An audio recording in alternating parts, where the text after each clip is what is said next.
The rain had started before dawn, beating hard against the rusty zinc roof of Nkechi's small apartment in Ajegunle. Water slipped through the tiny holes above her bed and dropped into old plastic buckets she had carefully arranged during the night. Nkechi was already awake. At 48, sleep no longer stayed with her for long. Years of worry had trained her body to rise before trouble arrived. She tied her wrapper tightly around her waist and moved quietly so she would not wake her children, sleeping on the thin mattresses beside each other. She stared at them for a moment. Chinedu, 23, snored loudly with one arm across his face. Ada, 21, slept with her phone still in her hand, the screen glowing faintly in the darkness. Nkechi smiled anyway. They will become something great, she whispered to herself, like she had done every morning for years. That hope was the only thing that kept her moving. By 5 a.m., she was already outside carrying a basin of akara to the roadside junction where she sold breakfast to workers rushing to catch buses. The rain soaked the edges of her faded blouse, but she ignored it. Nkechi, you know the rest, another seller asked her.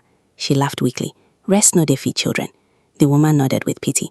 Everybody in the area knew Nkechi's story. Her husband, Emeka, had died 12 years earlier after a short illness. He left behind debts, hungry children, and a tiny room that threatened to collapse every rainy season. Since then, Nkechi had carried the entire family alone. She washed clothes for rich women in Festac during the afternoons. At night, she sold cooked beans and gari outside a drinking joint. Sometimes she slept only 2 hours before starting all over again. Still, her children complained constantly. Mommy, why can't we live like other people? Ada would ask. Mommy, I need better shoes. My friends are laughing at me, Chinedu would say. Never once did they ask how she survived. Never once did they notice the swelling in her legs or the way she coughed deep into the night after inhaling smoke from frying akara all day. To them, sacrifice was normal because it came from their mother. One evening, Nkechi returned home exhausted after working 3 jobs. Her back ached terribly and her palms were covered in detergent buns. As she entered the room, she heard loud music playing. Chinedu and his friends were drinking beer. Empty bottles littered the floor. Nkechi stopped at the door. Chinedu, where did you get money for this? He rolled his eyes. Mommy, I beg, don't start. I asked you a question. My friend paid. She looked around the messy room. And you people could not clean the house. One of the boys laughed mockingly. Mama, Chinedu, don't vex. The room burst into laughter. Nkechi forced herself to stay calm. Everybody should leave. Chinedu stood up angrily. Why are you embarrassing me? Embarrassing you? She repeated softly. This is my house. You always complain. Every day suffering, suffering, suffering. We are tired of hearing it.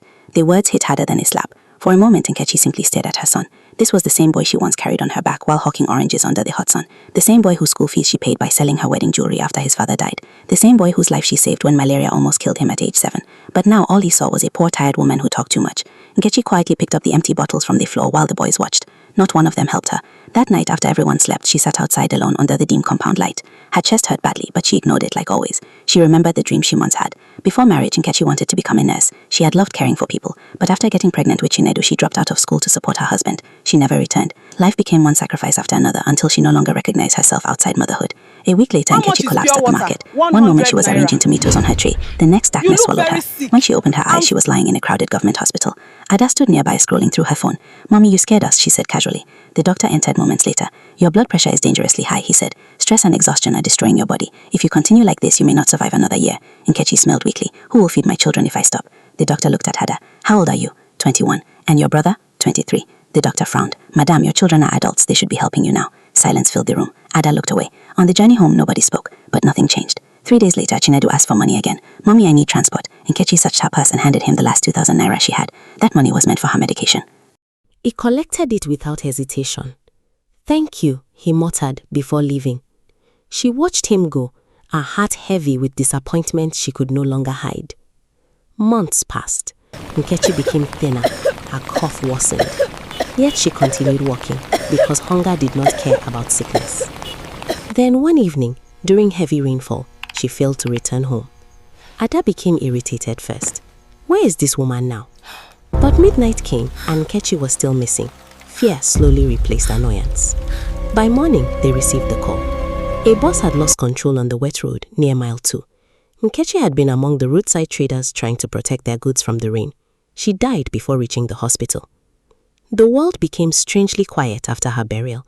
No more sound of pots before dawn, no more tired footsteps returning late at night, no more woman reminding them to eat before leaving for work. The room suddenly felt empty, despite being the same size. 3 weeks later, the landlord came for rent. Neither Chinedu nor Ada had money. Electricity was disconnected. Food became scarce. For the first time in their lives, they truly understood the weight their mother had carried alone. One night, Ada found an old nylon bag beneath Nkechi's mattress. Inside were dozens of neatly folded receipts, school fees, hospital bills, rent payments, food contributions. There was also a small diary. Ada opened it carefully. The first page read, "Everything I suffer today is so my children will not suffer tomorrow." By the third page, Ada was crying. Another entry said, "Sometimes I wish they would notice I am tired, but as long as they eat and sleep well, maybe that is enough." Chinedu sat silently beside his sister as she read aloud. For the first time in years, shame entered his heart. Real shame. Not because they were poor, but because they had allowed one woman to destroy herself, loving people who barely thanked her for it. That night, neither of them slept. And somewhere beyond pain, beyond exhaustion, beyond sacrifice, Nkechi finally rested. Please like, share, and subscribe for more emotional African stories.